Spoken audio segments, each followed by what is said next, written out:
अस्सलाम वालेकुम वरहमतुल्लाहि वबरकातुह। इश्क की आतिश बाई सादिया राजपूत। काश तुमने पहले बता दिया होता आफाक, तो शायद ये सब न होता। तब भी यही होता था अबू। आज पप्पा जान की जो हालत है वो सिर्फ इसलिए कि मलिया अब इस दुनिया में नहीं, लेकिन अगर वो जिंदा होती तो पप्पा जान किसी भी कीमत पर उस जान को कबूल नहीं करते। उनकी सख्त तबीयत को आप मुझसे बेहतर जानते हैं। और रही मलिया, तो कौन नहीं जानता कि उसे हारने का शौक था। जब वही हथियार डाल चुकी तो आप क्या कर लेते। इफ्तिकार हसन जानते थे उसे ही कह रहे, इसलिए चुप से हो गए, लेकिन मुनीर हुसैन मुतमईन न हो सकी। फिर भी आफाक, तुम्हें बता देना चाहिए था, शायद कोई रास्ता निकल पाता। मलिया ने कौन सा किसी गए गुजरे का इंतखाब किया था। वो आखिर किस बेस पर उस्तान को रिजेक्ट करते। बस एक जरा उनकी अनाई तो थी, टूट जाती।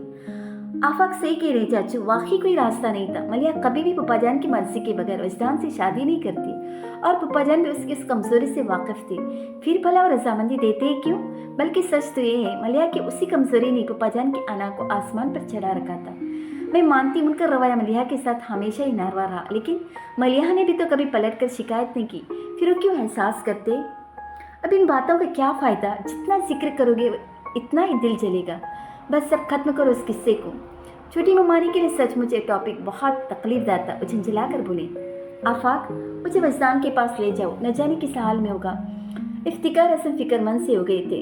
आफाक उनकी तरफ देख कर रह गए। ऐसे क्या देख रही हो। आफाक ने नजर झुका ली।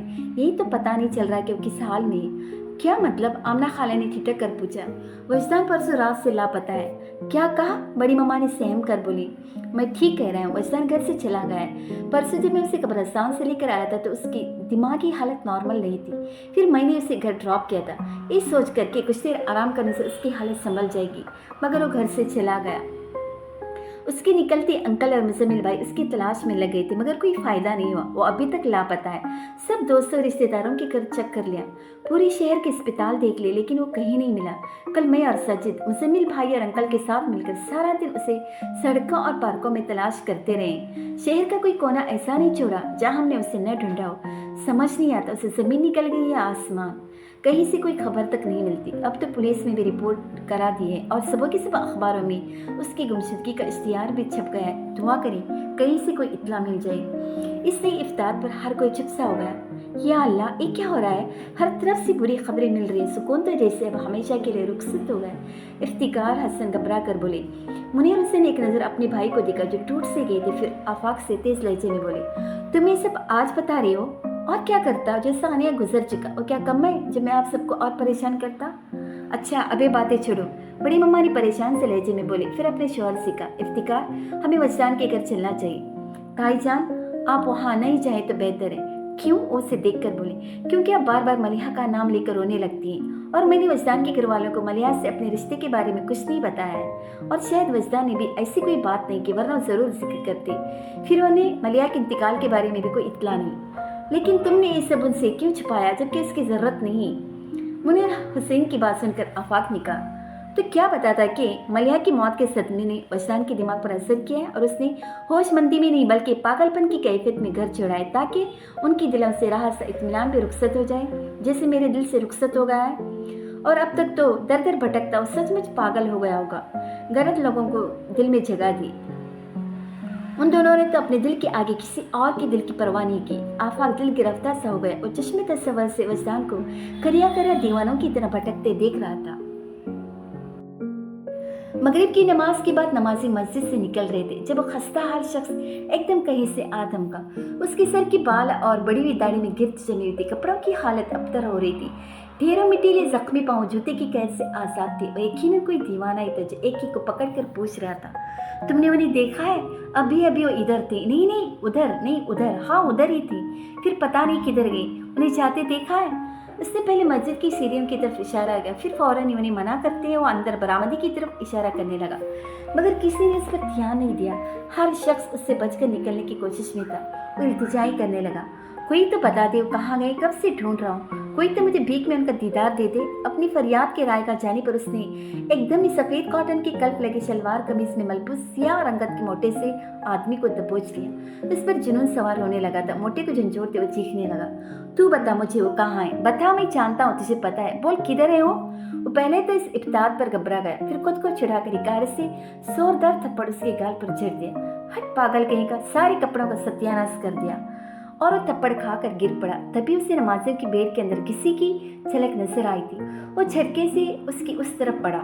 मोटे शख्स ने जो उस पागल को उठकर अपनी तरफ बढ़ते देखा तो हवास पाकता सा होकर उसने फौरन झुककर एक पत्थर उठाया और ताककर उसकी तरफ फेंक दिया। उसके सर से खून का फव्वारा छूट गया। वो बस एक पल को माथे पर हाथ रखकर दोहरा हुआ था। फिर बहते खून की परवाह छोड़कर वो बेइख्तियार उसकी तरफ बढ़ा। मोटे शख्स ने जो बदसुर उसे अपनी जानिब आते देखा तो एक और पत्थर उठाकर उसे दे मारा। फिर एक साथ कई पत्थर उसने हाथ में उठा लिया और एक के बाद एक मारने लगा। बाकी नमाजियों ने जो एक पागल को उस मोटे आदमी से भरते देखा तो वो भी इस पर पल पड़े। शर्म नहीं आती? नमाजी को परेशान करता है, हट्टा कट्टा मसंडा होकर आवारागर्दी करता है। मस्जिद जैसी मुतबरुक जगह तेरी बदमाशी के लिए नहीं है। हर तरफ से ऐसे जुमले पड़ रहे थे और उसी रफ्तार से लाते और घोंसे भी। मगर वो खुशबुओं में ढले उस पेकर पर निगाह जमाए अपना एक हाथ उसकी तरफ बढ़ाता बदन की पूरी ताकत लगाकर खुद को उन लोगों के चुंगल से छुड़ाने की कोशिश कर रहा था। पर उसकी एक न चली। उसे इतने सारे लोगों की बेरहम समझे में देखकर उन झील से आंखों में तुगियानी आ गई। फिर जैसे उससे बर्दाश्त न हो सका और वह अचानक ही पलट कर भागने लगी। रुक जाएं, मत जाए मुझे छोड़कर, वो चिल्लाया। फिर अपने इर्द गिर्द मौजूद लोगों को धकेलने लगा। वो जब तक चुप करके पीता रहा लोग उसे पीटते रहे। अब जो उन्हें धक्के मारकर खुद को छुड़ाने लगा तो सब उसे छोड़कर खौफजदा से पीछे हट गई और वो उसके पीछे भागा जो नजर से ओझल होती जा रही थी। फिर भागते भागते उसे पत्थर से ठोकर लगी और वो मुंह के बल जमीन पर गिर पड़ा। उसके दांतों से खून निकल आया था। उसने सर उठाकर उस तरफ देखा जिधर हो गई थी। फिर घबरा कर चारों तरफ नजर घुमाई, लेकिन वो उसे कहीं नजर नहीं आई। बेबसी के एहसास से उसकी आंखें बरसने लगी। औंधे मुंह लेटे उसने सर उठाकर आसमान को देखा और कुर्ब से फरियाद की सूरत पुकारा। या अल्लाह, लोग हंस रहे थे। बच्चे पागल पागल की सदाएं लगाते तालियां बजा रहे थे और जमीन पर पूरी ताकत से एक हाथ का मुक्का बनाई जमीन को पीट पीट कर अपने हाथ जख्मी कर रहा था। धूल उड़ उड़ कर उस चेहरे पर पड़ रही थी और वो कुर्ब से चिल्लाता जा रहा था। करीब एक दुकान के बाहर खड़ा शख्स उस तमाशे को महसूस होता अपने सामने खड़े आदमी से बोला, देखो यार क्या तमाशा चल रहा है। अरे ये तो कुछ भी नहीं, इधर देखो, असल तमाशे की खबर तो आज अखबार में छपी है। सुनते आए थे लड़कियां घरों से भागती हैं, पर अब तो लड़के भी घर से भागने लगे। उसने मतलब ध्यान न देते हुए अखबार में छपी खुश शक्ल और खुश लिबास नौजवान की तस्वीर से दिखाई, जिसके नीचे लिखा था नाम वजदान मुस्तफ़ा, वल्द मुस्तफ़ा आसिम, उम्र 25 साल, रंगत सांवली, कद 5 feet 11 inch, black shirt black pant में मलबूस है, पैरों में बूट पहने हुए नाराज होकर घर से चला गया है। अगर किसी से आपको वजदान मुस्तफ़ा के बारे में इत्तला हो तो बराए मेहरबानी नीचे दिए गए टेलीफोन नंबर पर राब्ता करें। इत्तला देने वाले को 1 लाख रुपए नकद इनाम दिया जाएगा। उसने अपने साथी से अखबार लेकर बुलंद आवाज में खबर पढ़ी और दोनों एक दूसरे के हाथ पर हाथ मारकर हंसने लगे। बाबाजान की पहले भी कोई खास मसरूफियत नहीं थी, बस बवाई और कटाई के सीजन में निगरानी के लिए जमीनों पर चले जाती या फिर अगर कोई तनाज़ा खड़ा हो जाता तो उसके हल के लिए उन्हें जाना पड़ता। मुनाफा और अखराजात इंदराज पे उनका सर दर्द था, मगर जब वो कसर फारूकी में होते तो वाकई रिटायर्ड लाइफ गुजारा करते। फरागत फरवानी में या तो मलिक नासिर के घर पर होते या मलिक नासिर कसर फारूकी में डेरे डालकर बैठे रहते। दोनों दोस्त जवानी के किस्सों और आर्मी लाइफ की यादों को दोहराते, शतरंज की बसात पर एक दूसरे को शहमात देते रहते। मगर मलिहा के जाने के बाद सब कुछ बदल गया था। जमीनों के मामलात में उनकी दिलचस्पी उठ गई। मुंशी जो चाहे फसल बोता, जिस दाम पे चाहता फसल मंडी में बेच देता, कोई बास परस न करते।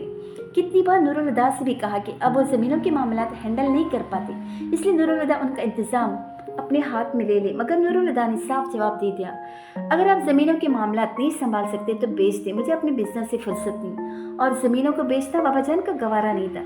खैर किसी न किसी तरह मामला चलते रहे। गो अमलन बाबाजान ने उससे हाथ उठा दिया था और बस अपने कमरे तक महदूद हो गए थे। मलिक नासिर की तरफ जाना भी छोड़ दिया था, लेकिन वो खुद आ जाती। मगर अब शतरंज की बसात नहीं बिजती थी, बस मलिया का जिक्र होता रहता और मलिया के जिक्र में खुशी कहाँ थी। अब तो पूरी जिंदगी बाबाजान का पछतावा बन गई थी और पछतावे का एहसास किसी पल उनका पीछा नहीं छोड़ता था।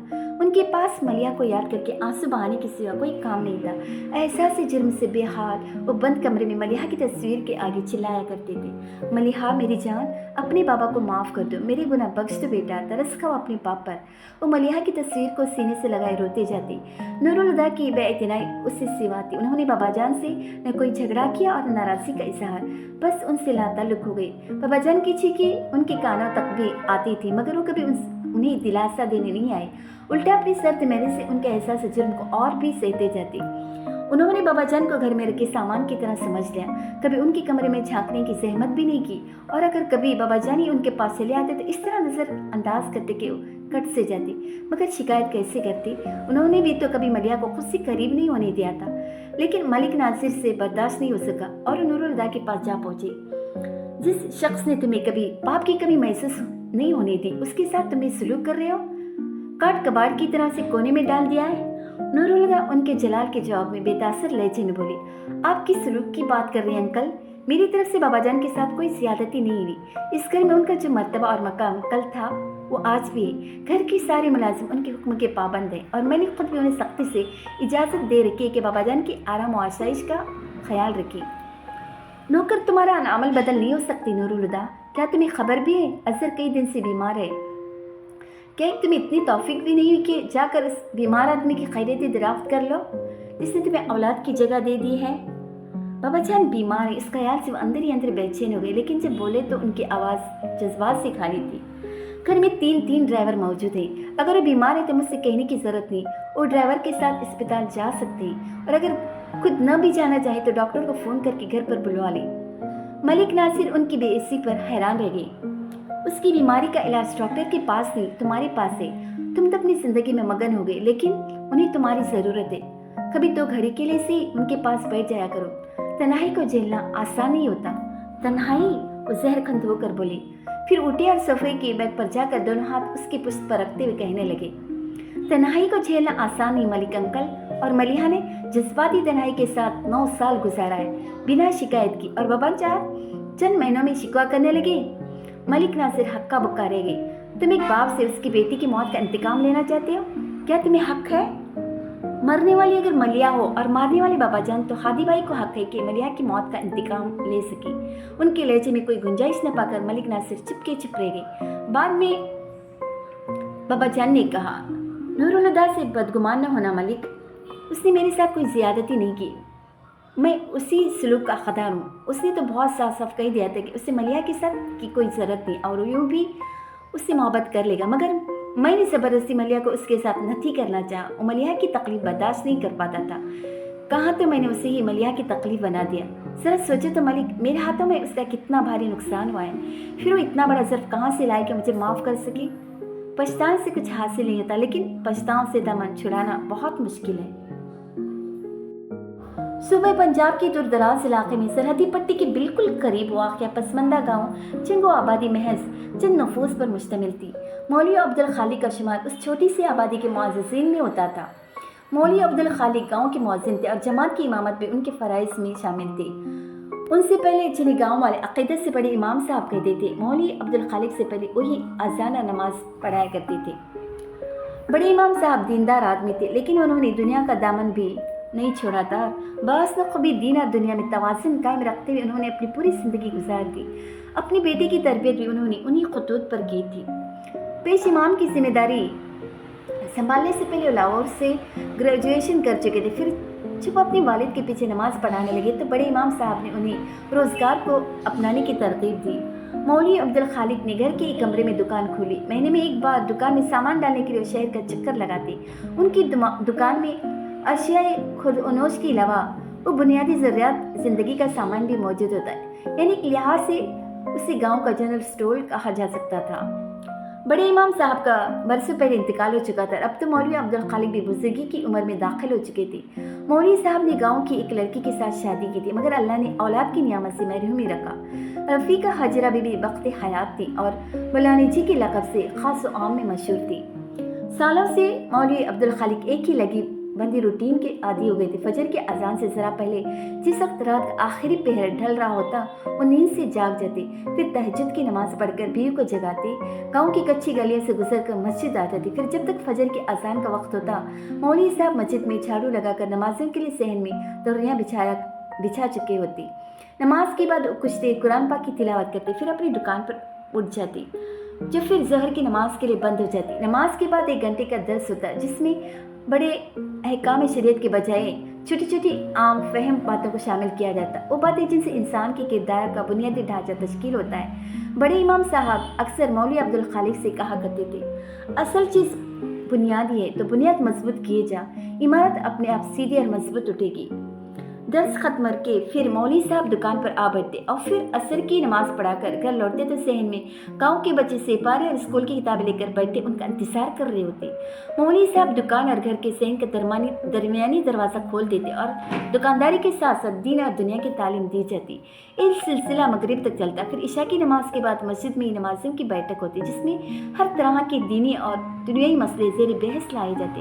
ये बैठक 1 से 1.5 घंटे में बर्खास्त हो जाती और लोग उठकर अपने अपने घर को सोने चले जाते। इतने वर्षों में आज पहली बार मौलवी साहब के रूटीन में फ़र्क आया था और ज़ोहर के बाद दर्स की महफिल नहीं हुई और मौलवी अब्दुल खालिक नमाजिया से मुआसरत करते उठ आए और अब चिलचिलाती धूप में गाँव से बाहर जाने वाले रास्ते पर तेज़ी से चल रही थी। उस तब्दीली की वजह ये थी कि 3 दिन से गाँव वालों में किसी साई की चर्चे जोर पकड़ रहे थे जो न जाने कहाँ से आ गया था और अब गाँव के बाहर डेरा डाल रखा था। गांव के सादा लोग साईं के आने से पुरजोश हो गए थे और अब उन्हें साईं की करामात का इंतजार था। मौलवी अब्दुल खालिक ने जो कच्ची ईमानों को डोलते देखा तो मामले की तहकीक करना जरूरी समझा। वो गांव से काफी दूर निकल आए थे। कच्ची मिट्टी के मकान बहुत पीछे छूट गए थे। बल्ला की गर्मी थी। मौलवी साहब का हालत प्यास से खुश हो गया तो रुककर सांस बहाल करने लगे। फिर सामने से चेहरे पर आया पसीना खुश करके आंखों पर एक हाथ का छजा सा बनाकर अपने सामने दूर तक देखा। खुश्क जमीन पर उभरी लकीरें उसकी प्यास की गवाती और एक सूखा तक जिसकी खूब फैली बंजर शाखों पर कोई खुश्क पत्ता तक नहीं था। मुर्दा जमीन के सीने पर यूं गड़ा था जैसे खुद अपने ही हाल पर नोहा का ना हो। दूर तक फैला नीला आसमान एकदम साफ था जिस पर सूरज पीले रंग के थाल की मानिंद दहक रहा था। ताहदी निगाह फैले उस मंजर की वैरानी को और भी गहरा कर रहा था। वो अकलौता जीरू जो उस सूखे तख्त की छांव में बैठा था। उसकी सियाह कपड़ों पर मुसाफतों की गिरद जमी थी। सर के बाल लंबे और गर्द आलू थे। बेतरतीब दाढ़ी झाड़ की मानिंद लग रही थी। उसका एक हाथ जमीन पर बिछी टांग की रान पर था जबकि दूसरा मोड़कर खड़ी की हुई टांग की घुटने पर सिर पीछे तने से टिकाकर आंखें बंद किए तपती जमीन पर इतने सुकून से बैठा था जैसे सदियों से उसी हाल में हो और सदियां उसी आलम में गुजार देगा।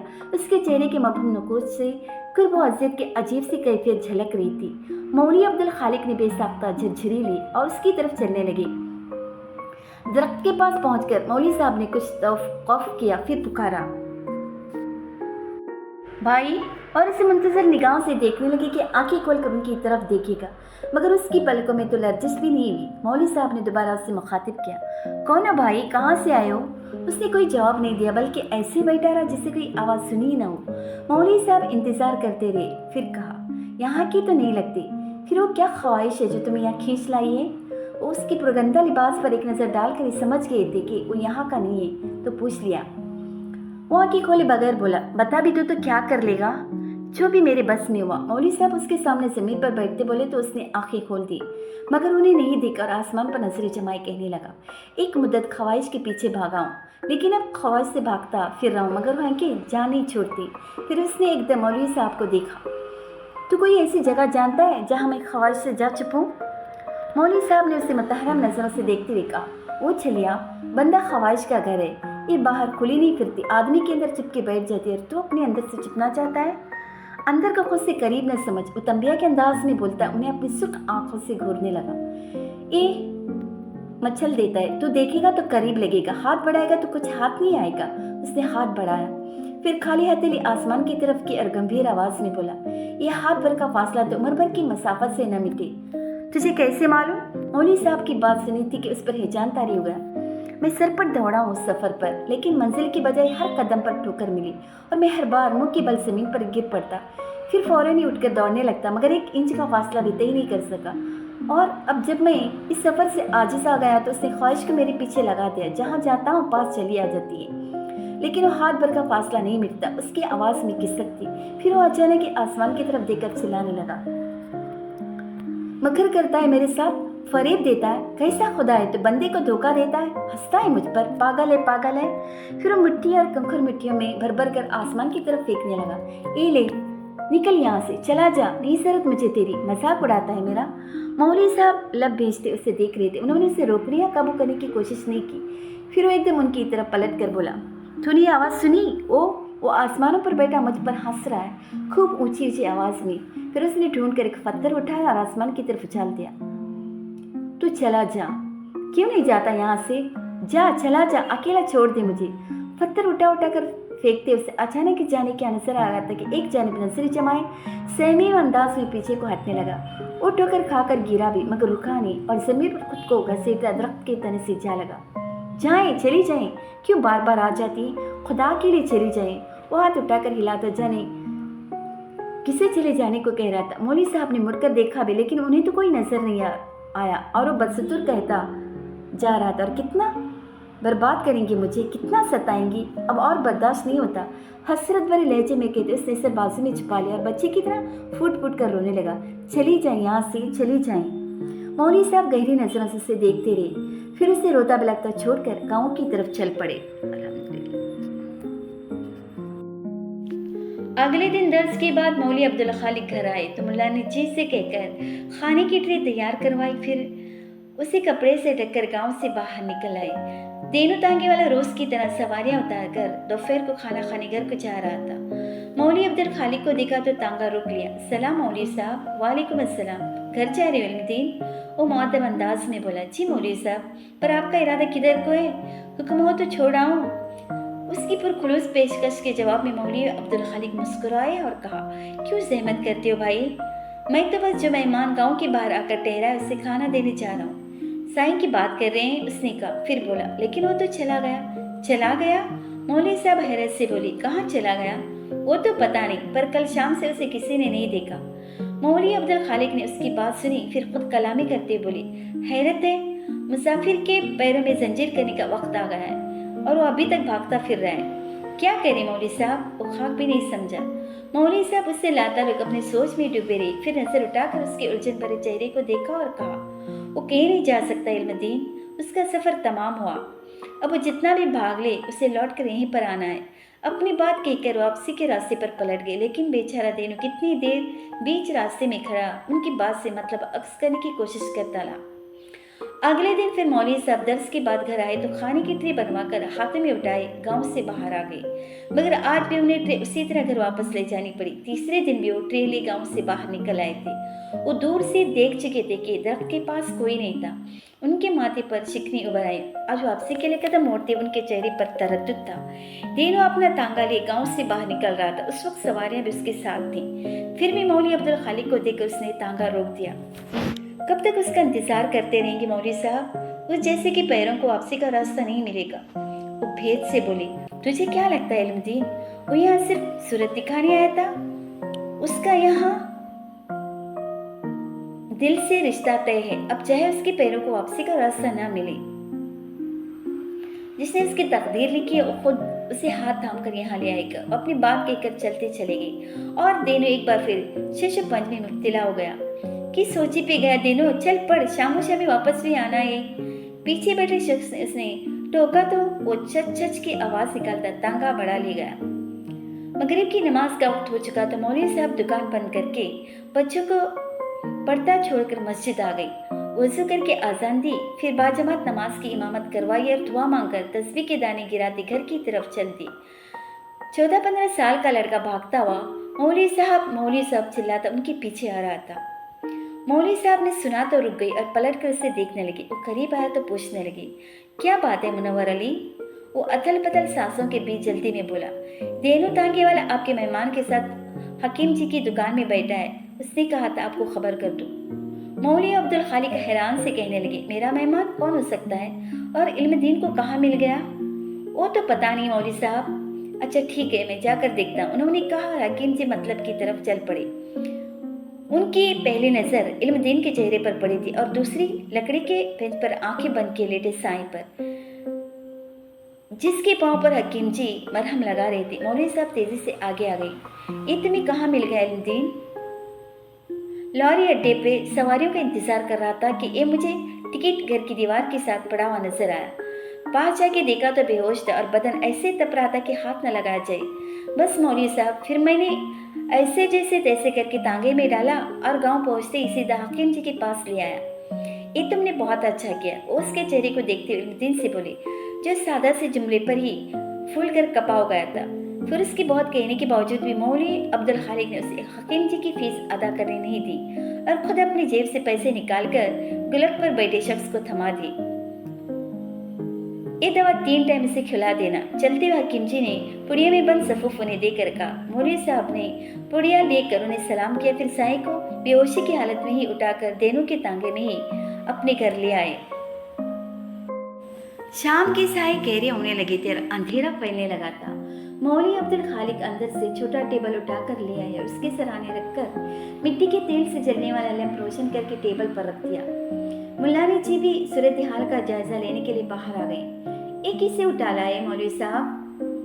उन्होंने इस मखलूकुल हाल शख्स को देखकर अचंभे से सवाल किया। ये हमारा मेहमान है। हुलिये से तो पागल लगता है, फौरन बोली, पर बातों में इससे आना है। होश में आएगा तो तुम खुद देख लेना। पर ये है कौन? उलझ कर बोले तो मौलवी साहब झिझलाहट के बावजूद तहम्मुल से बोली, वो कर्मों वाली, कहा ना मेहमान है। अब से ज्यादा सवाल मत कर और जाकर ठंडे पानी की पट्टियां रखने का इंतजाम कर। बेचारे का जिस्म जहन्नम बना हुआ है। उसके माथे पर हाथ रखकर टेम्परेचर चेक करते फिक्रमंदी से बोली। मुल्लानी जी ने फिर कोई सवाल नहीं किया और एक कटोरे में पानी लेकर किसी पुराने कपड़े को काट कर उसकी पट्टियां बनाती मौलवी साहब के पास ले आए। मौलवी साहब ने कटोरा उनके हाथ से लेकर टेबल पर रखा, फिर बड़ी मोहब्बत से उसके माथे पर पट्टियां रखने लगी। पूरी रात मुस्तकिल मिजाजी से साईं के माथे पर पट्टियां रखते रहे। कुछ देर का ब्रेक आया, भी तो ईशा की नमाज के लिए, मगर आज की शाम उन्होंने बर्खास्त कर दी। वो कभी उसके माथे पर गीली पट्टियां रखते, कभी तौलिया भिगोकर उसके पैरों के करीब आ बैठती। पाँव के छाले पैर पसलने की इजाजत नहीं देते थे। वो गीला तौलिया उसके पैरों के गिर्द नरमी लपेट कर हल्के हाथ से धीरे धीरे दबाते जाते कि शायद इस तरह उसके तंदूर की तरह जलते जिस्म को कुछ राहत मिल जाए। फजर की नमाज के बाद मौलवी साहब तस्वीर पढ़ते हुए घर की तरफ चले जा रहे थे। गली में मुड़ते देख चुके थे कि लकड़ी का दरवाजा बढ़ा हुआ था, मगर वो जानते थे कि दरवाजा अंदर से मकफिल नहीं होगा। दिन की चांदनी में उस दरवाजे पर कभी कफल नहीं चढ़ा। ये भी बड़े इमाम साहब की नसीहत थी। अपने दरवाजे को बंद करके हाजतमंदों की खुददारी का मजाक न उड़ाओ कि वो दरवाजा बजाकर गली से खड़े तुम से आयानत की दरख्वास्त करे, बल्कि चौखटों को खुला रखो ताकि वह सीधे अंदर चले आए और बेकसी का हाल किसी दूसरे पर आशिकार न हो। मौलवी अब्दुल खालिक ने दरवाजा खोलकर अंदर कच्चे सहन में पांव रखा ही था कि उनके कानों में दर्द से कराने की आवाज आई। रात भर वो बेसुध रहा था, मगर अब नींद बेहोशी की हालत में सर को दाएं बाएं करा रहा था। ये उसकी हालत में बेहतरी का इशारा था। मौलवी अब्दुल खालिक मुस्कुराते हुए उसके पास आए और झुककर उसके माथे पर हाथ रखकर बुखार चेक करने लगे। बुखार का जोर टूट चुका था। मुल्लानी जी पास आकर खड़े होंगे। थोड़ा बहुत होश तो आ ही गए, अब कोशिश करके दवा भी खिला दे। वो उसे देखती है मुल्लानी जी से कहने लगी, दवा खाली पेट तो नहीं खिला सकता ना, पहले इसके खाने का बंदोबस्त कर। फिर कुछ सोचा और बोले, पता नहीं कब से इसके हलक में कुछ नहीं गया, खाना खा भी पाएगा या नहीं। एक काम कर हजरा, थोड़ा सा दूध गर्म करके ले आ और इसमें चीनी भी डाल देना। जी मौलवी साहब। वो सहन के एक जानी बनी बावर्ची खाने में आ गई, जिसकी गिर्द 4 दीवारी नापेद थी। एक ओपन किचन था जिसमें मौजूद मिट्टी का चूल्हा उपलों की मदद से सिलगाया जाता था। नीम गर्म दूध को ग्लास में डालने के बजाय उन्होंने दुपट्टे के कोने से डोल का हैंडल पकड़कर उठा लिया और स्टील का गिलास ले सहन में चले आए। पाँव मारकर दूर रखी पेड़ी को उन्होंने चारपाई के साथ किया, फिर पेड़ी पर बैठकर डोल में से दूध हाथ में पकड़े ग्लास में डालकर मौलवी अब्दुल खालिक को देखने लगे, जो साईं का शाना हिलाकर उसे उठकर बैठने को कह रहे थे। मगर वो यूं ही सर पटक पटक कर कराता रहा तो मौलवी अब्दुल खालिक ने एक हाथ से उसका बाजू थाम कर दूसरा हाथ उसकी गर्दन के नीचे देते हुए उसे उठाकर बिठा लिया। मौलवी अब्दुल खालिक धान पान से आदमी थे, फिर उम्र भी काफी हो चली थी, जबकि साईं को देखकर ही पता चल जाता था कि 30 के आसपास होकर, मगर खाक नूरुद्दीन ने उसके जिस्म से सारी ताकत निचोड़ ली थी। उसे उठाकर बिठाने में मौलवी अब्दुल खालिक को बहुत ज्यादा दिक्कत नहीं हुई।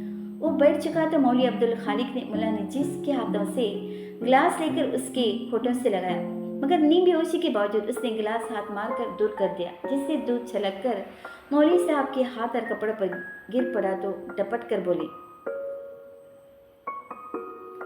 तुम ही चिल्लाइए, राशि का झगड़ा समझ में आता है, पर रिस्क से क्या नाराजगी है? चल पी जा चुपचाप। उसने अपनी नीम गुनोदा आंखों से उन्हें देखा, जिनमें सिर्फ डोरे तैर रहे थे। उन आंखों की वहशतनाक की देखकर मुल्लानी जी तो घबराई गई, मगर मौलवी अब्दुल खालिक जरा मुतासिर ने कहा, ऐसे क्या घूरता है? वो चुपचाप उन्हें घूरता रहा। हालांकि आंखों को मुस्तकिल खुला रखने के लिए उसे जिद्दोजहद करनी पड़ रही थी। फिर भी थोड़ी थोड़ी देर बाद उसकी पलकें चिपक जाती। ए ले दूध पी, फिर दवा भी खानी है। उन्होंने एक बार फिर दूध का गिलास उसके होठों से लगा दिया। इस बार उसने मजामत नहीं की, मगर कमजोरी इतनी ज्यादा थी कि एक एक घूंट हलक से नीचे उतारने के लिए उसे हर बार दूसरा घूंट भरने से पहले तवक्कुफ करना पड़ता। जब वो पूरा गिलास खाली कर चुका तो मौलवी अब्दुल खालिक ने गिलास मुलानी जी को देकर और दूध डालने का इशारा किया। फिर गिलास उसके मुंह से लगाया तो उसने गिलास अपने हाथ में ले लिया।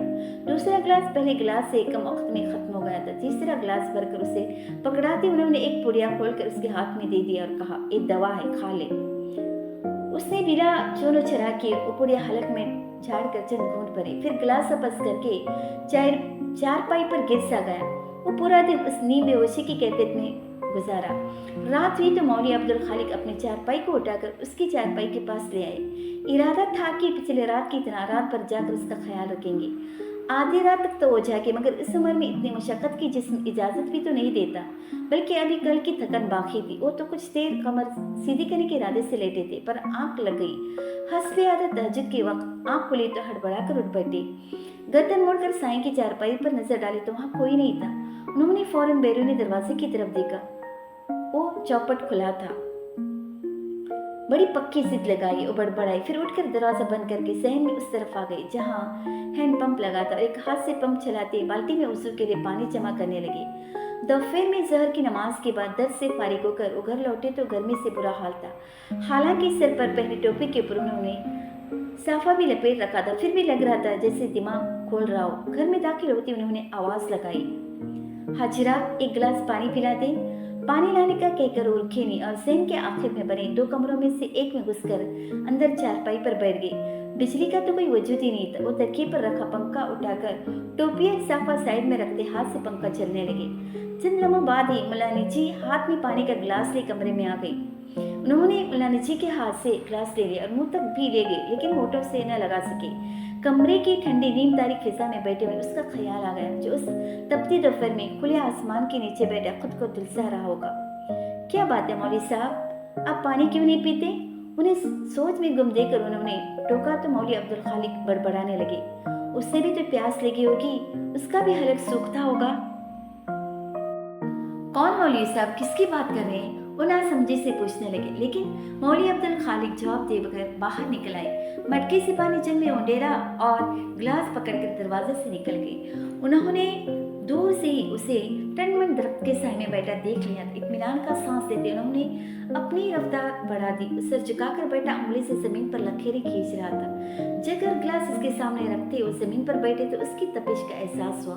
फौरन पैरों पर होते उन्होंने उसे देखा जो उस जलती जमीन पर इतने इत्मीनान से बैठा था जैसे एयर कंडीशन रूम में मखमली निशस्त पर बैठा। उसने सर उठाने की जहमत नहीं की, बस बल्कि उठाकर एक सरसरी सी नजर उन पर डाली और फिर से अपने मशगले में मशगूल हो गया। सुबह से दोपहर हो गई, सूरज सर पर चढ़ा है। इस गर्मी से तो जमीन खुश्क हो जाए, तेरा हलक भी सूख गया होगा। चल 2 घुट पानी पी ले। उन्होंने बहुत प्यार से उसे बुलाया था, मगर उसने तवज्जो नहीं दी। वो झलिया सिर्फ हर हाल में बुरा है, मगर अपनी जात पर बदतरीन है, क्योंकि अपनी जात पर रवा रखे जाने वाला जुल्म इंसान को बेहिस बना देता है, और जो बेहिस हो जाए वो इंसान नहीं रहता, आदमी हो जाता है। सिर्फ आदमी होने से जानवर होना बेहतर है। अपने मर्तबे को पहचान, सिर्फ आदमी होना कबूल मत कर। दिल जले अंदाज में उसे समझाते उन्होंने पानी गिलास में डाला और गिलास हाथ में लेकर उसकी तरफ बढ़ाते हुए कहा, ले पकड़ और खुद पर कहर न तोड़। उसने एक नजर उनके बारिश चेहरे को देखा, फिर उनके हाथ में पकड़े गिलास को और गिलास उनके हाथ से ले लिया, मगर उसमें से पानी पीने के बजाय हाथ ऊंचा करके गिलास इतना गौर से देखने लगा जैसे वो स्टील का गिलास कांच का हो, जिसके शफाफ पेंदे से पानी का मुआयना कर रहा हो कि आया पानी साफ भी है या नहीं। फिर उसने बहुत अजीब सी हरकत की, आहिस्ते से गिलास लड़ते उसने सारा पानी जमीन पर गिरा दिया। उसके बाद गिलास नीचे रखा और उसी हाथ से जग उठाकर पानी गिलास में उड़ेलने लगा। उसके बाद गिलास को इस तरह ऊंचा करके पानी जमीन पर गिरा दिया और पहली हरकत दोहराने लगा। फिर तीसरी बार उसने जग की तरफ हाथ बढ़ाया तो मौलवी साहब चुप न रह सके। ए तुम क्या कर रहे हो? आलसू को खाक कर रहा हूँ, उनकी तरफ देखकर बोला, फिर दूसरे हाथ में गिलास उठाकर उनकी आंखों के सामने करते हुए कहा, ये जस्तजू का बर्तन है और इंसान इस बर्तन को आरज़ू से भर देता है। اس نے بولتے ہوئے گلاس پانی سے لبالب بھرا۔ مگر آرزو کی قسمت میں تکمیل نہیں، آرزو کی تقدیر ہے کہ خاک ہو جاتی ہے، جستجو کا برتن خالی رہ جاتا ہے۔ اس نے جگ رکھ کر گلاس سیدھے ہاتھ میں لیا، پھر ہاتھ اونچا کرتے ہوئے دھیرے دھیرے پانی زمین پر گرا دیا اور خالی گلاس کو دیکھتا ہوا بولا، جتنی بار اس برتن کو بھرو گے اتنی بار خالی ہو جائے گا۔ یہاں صدیوں سے یہی ہوتا چلا آیا ہے، جستجو باقی رہ جاتی ہے اور آرزو خاک ہو جاتی ہے۔ اس کے چہرے پر محسوس سی مسکراہٹ تھی، مگر پھر بولتے بولتے اچانک ہی افسردہ ہو گیا۔ جستجو کا خالی برتن زیادہ وزن دار ہوتا ہے، وہ گلاس کو دیکھتے ہوئے تاثر بھری آواز میں بولا تھا، پھر جیسے اس کا دل اس کھیل سے اچاٹ اڑا۔ گلاس زمین پر لڑکھاتا پرجلال آواز میں گرج کر بولا، کیوں آتا ہے تو یہاں؟ مت آیا کر۔ مولوی صاحب ذرا متاثر نہ ہوئے اور گہری نگاہ سے اس کے بگڑے چہرے کو دیکھتے رہے، پھر گمبھیر لہجے میں بولے، باہر کی آگ بس اسے نہیں جلاتی جس کے اندر آگ لگی ہو، تیرے اندر کون سی آگ ہے؟ اس کی آنکھوں میں قہر کی جگہ قرب نے لے لی اور اپنے سینے کو مسلتے ہوئے بولا، یہاں عشق کی بھٹی سی لگ رہی ہے۔ اس کی آواز میں آج تھی جیسے سچ مچ اس کا سینہ جل رہا ہو۔ پھر بے چارگی سے بولا، پر بجھنے پر اس کا دھواں نظر نہیں آئے گا، باہر آگ لگے تو شعلے بھڑکتے ہیں، دھواں اٹھتا ہے اور بربادی آنکھوں سے نظر آتی ہے، پر اندر آگ لگ جائے تو چنگاری بھی نہیں سلگتی اور سب کچھ خاکستر ہو جاتا ہے، کچھ باقی نہیں بچتا، کس کو کانوں کان خبر تک نہیں ہو پاتی کہ کیا کچھ تھا جو تباہ ہو گیا اور تو اس آگ پر پانی ڈالنے لایا ہے۔ وہ تن سے بول کر مذاق اڑاتے لہجے میں کہنے لگا، مجھے چلا کہتا ہے، نادان تو خود ہے، اس آگ کو بجھانے آئے جو جلتی نہیں صرف جلاتی ہے۔ تیز لہجے میں بولتا وہ اچانک کھوسا گیا، پھر دھیمی آواز میں کہنے لگا، وہ کہتی تھی عشق کو آگ ہے جو جلائے تو راکھ نہیں کرتا، فنا کر دیتا ہے، جا چلا جا یہاں سے اور دوبارہ ادھر نہ آنا، یہاں فنا کا عمل جاری ہے۔ پھر انہیں نظر انداز کرتا جنونی انداز میں انگلیوں کے ناخن سے زمین خرچنے لگا۔ وہ پھر بھی بیٹھے اسے دیکھتے رہے کہ شاید کچھ کہے، مگر چپ ہی رہا تو مولوی صاحب اللہ اکبر کہتے گھٹنوں پر ہاتھ رکھ کر اٹھ گئے۔